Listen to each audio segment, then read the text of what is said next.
Most gracious and loving God, we give you thanks for the gift of your Son, Jesus. Let us not be worried or fret away times about when you will return with us, because you have already returned in our hearts. You have come in amongst us. You are here. And so we come and celebrate this fact. So today, let the meditation of my heart and the words of my lips be acceptable in your sight. You may be seated.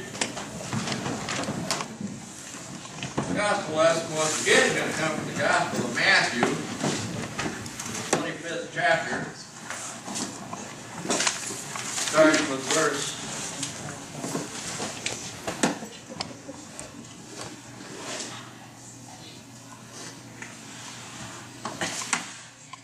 14. It's a parable of the talents. We read parables about Jesus all along for the last couple of weeks. The parable of the talents. For it is as if a man going on a journey summoned his slaves and entrusted his property to them. To one he gave 5 talents, to another he gave 2, and to another he gave 1, to each according to his ability. Then he went away. The one who had received the 5 talents went off at once and traded with them, and made 5 more talents. In the same way, the one who had 2 talents, he had made 2 more talents. But the one who received the 1 talent went off, dug a hole in the ground, and hid his master's money. And after a long time, the master of those slaves came and settled accounts with them. Then the one who had received the 5 talents came forward, bringing 5 more talents, saying, Master, you handed over to me 5 talents. See, I have made you 5 more talents. And his master said to him, Well done, good and trustworthy slave. You have been trustworthy in a few things, and I will put you in charge of many things. Enter into the joy of your master. And the one who had the 2 talents also came forward, saying, Master, you handed me over 2 talents. See, I have made you 2 more talents. And his master said to him, Well done, good and trustworthy slave. You have been trustworthy in a few things, and I will put you in charge of many things. Enter into the joy of your master. Then the one who had received the 1 talent also came forward, saying, Master, I knew you were a harsh man, reaping where you did not sow, and gathering where you did not scatter seed. So I was afraid, and I went and hid your talent in the ground. Here it is. Have what is yours. But the master replied, You wicked and lazy slave. You knew, did you, that I reaped where I did not sow, and gathered where I did not scatter? Then you ought to have invested my money with the bankers, and on my return I would have received that was my own with interest. So take the talent from him, and give it to the one who has the 10 talents. For all those who have, more will be given, and they will be given in abundance. But for those who have nothing, even what they have will be taken away. And as for this worthless slave, throw him out into the outer darkness, where there will be, what? Weeping and gnashing of teeth. I love that. I always loved that Indian story. My grandpa used to read bedtime stories. Why I never slept as a child. Yeah. There was a farmer's son who was returning home from the marketplace, and he was carrying a crate of chickens, bringing them back home. And on his way home, the crate dropped, and the crate broke open. So guess what happened? We got chickens running everywhere. So the young man frantically racing all over the neighborhood to find these chickens. He's gathering chickens up, he's getting them back in the crate he repaired, he's putting them back together, and he gets up and he gets home.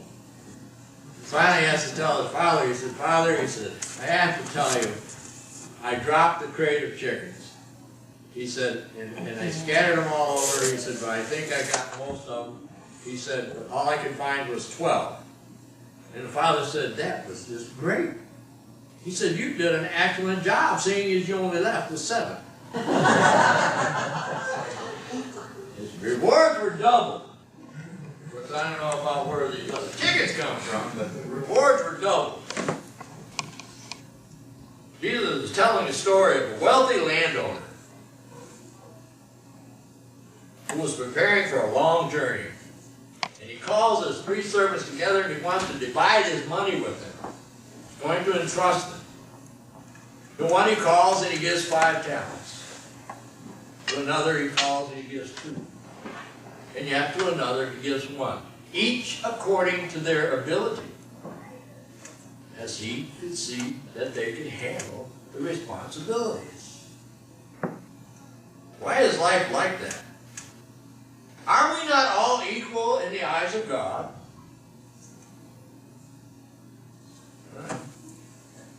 Heck, you know what? We're all guaranteed equal rights under the Constitution, aren't we? In an election, our votes are all equal. Well, when it comes to our abilities, we're as different as night and day. God simply just did not make us all the same. There are people that can handle large sums of money. And there are those that can barely handle just a little bit of money. There are those that can articulate their thoughts, and there's some that cannot. Some have physical prowess and attractive looks. I didn't say it was me. You know, some do not. But the important thing to remember is that each servant was given something. No one was left idle. They were each given something. You may not be a 5-talent person, but each of you have talent. We all do. And you know what I think? I think there are a lot more 1- and 2-talent people in this world than there are 5-talent people. There are some I know that seem to have it all. I won't deny that. And most of us are in that 1- to 2-talent category. Landowner, he goes on a journey. When he returns, he calls the 3 that he entrusted with his money. He wants them to give an account of what happened. And it seems that the one trusted with 5 talents invested what he had, and there increased by 100%. And the same goes as the one who had the 2 talents. He also increased by 100%. All is well. Well done, said the landowner. You good and faithful servants, enter into my kingdom, and I'm going to give you charge of a lot of stuff. What about the 1-talent person? He steps forward and automatically gets kind of snotty with the landowner, if you ask me. He says, sir, I know you're a hard man. I know you're a hard man. You reap what you do not sow. So he just returned the money back to him. Said, here, take what's yours. Then the landowner had to use such words like slothful, wicked.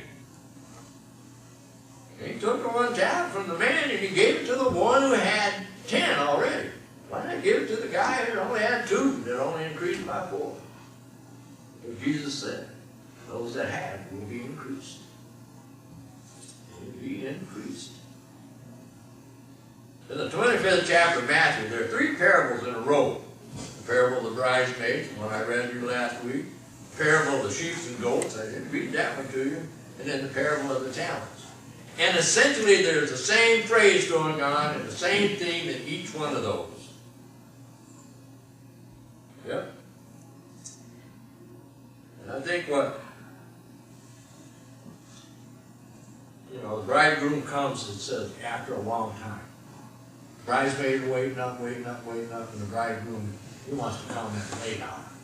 He waits for a long time to come. Landowner, he comes after a long journey. I think Matthew is telling us that our master may delay his return. So what are we going to do with the talents that we've been entrusted with? And let me tell you something. God expects a return with the talents he's been given. What did Jesus tell about the guy, the landowner that had the one talent? At least you could have stuck it in the bank. You didn't have to go bury it. You could have stuck it in the bank and let it draw interest or do something with it. Not in this economy. You could have done something with it. Instead of digging a hole and just go and bury it. We're entrusted with something. We better not bury what had been given us. So the big question is, why did the man choose to bury what had been given and then return it when the man comes? We're not given the answer. The answer's not given. We can only speculate. And that's what I want to do this morning. I want to speculate about inaction. Inaction could be just as bad as in. Because it's figured, you speculate. What if this man was afraid of failure? How many of you guys have ever been afraid of failing? Maybe you're just that afraid of failing and decided just to bury it, at least he wouldn't lose it. Unless he forgot where he buried it. Maybe, what if it was, he was doing one of those what-if games? What if the landowner never comes back? I got this money. One talent was a lot of money. Back in the day. It was a lot of money. So, what if the landowner don't come back? Do I get to keep it? Will one little talent make a difference? I believe it makes a difference. This past Friday, we saluted our veterans. I hope most of you did. What talents do you think these men and women were given? The ones who serve us in our military. What talents do you think they were given? So how many vets were officers that attend this church? I don't see one. I don't know about them other two back there, but I don't see any officers in here. Okay. How many do you think were sergeants? A couple sergeants in here. How many do you think were grunts? Most of them. Most of them. Each had something different. And they used what was given them to work for our freedoms. They were used for that. Not all with the same gifts, but all with the same purpose. All with the same purpose. Each and every one of us were given something. The real question is, are you going to use it or are you going to bury it? It's clear the main character in this parable is the person that got the one talent. This is one that we're going to focus on. Have you ever gotten frustrated at inanimate objects? Oh, really? Really? I'm serious. You get frustrated with an inanimate object. How many of you have been sitting at your keyboards on a computer and you're watching the screen and you keep getting this inexplicable error message that comes on there, and you just, next thing you know, you start pounding the keyboard. Have you ever tore apart a resealable package? They're supposed to be easy to open. Trust me. It was an evil concept. I have yet to master that part of it. Possible to open up in the first place. Have you ever felt the urge just to chuck your cell phone off a bridge? I knew a guy that actually did it several times.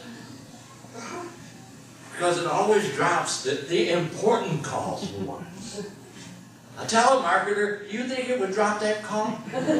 No. But maybe you're calling your bank to get your checking account information. Next thing you know, you've zeroed your balance out because your phone didn't work like it wanted to. No.